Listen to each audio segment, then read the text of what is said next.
Okey, okey. Hah? Ini apa namanya? Kita panggil pencecah. Pencecah.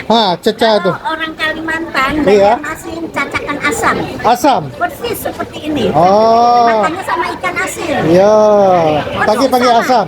Cacakan asam namanya. Kalau di sini asam itu rasa. Asam, manis, masin. Iya. Tapi kalau yang berkuah macam ini kita panggil pencecah lah. Kita cecah. Bahasa lah. Okey, okey ya. Jeruk. Oh, panggil jeruk. Sini panggil limau. Limau wangkang. Mawangkang. Limau wangkang. Muangkang. Mangkang. Mangkang. Wangkang. Langgang. Kalau semangka? Mangga. Sama. Semangka. Sama. Semangka. Sini tembikai. Oh, tembikar. Sini tembikai. Tembikar tikar. Itu tikar. Tikar. Tembikai, tembikai. Sana semangka.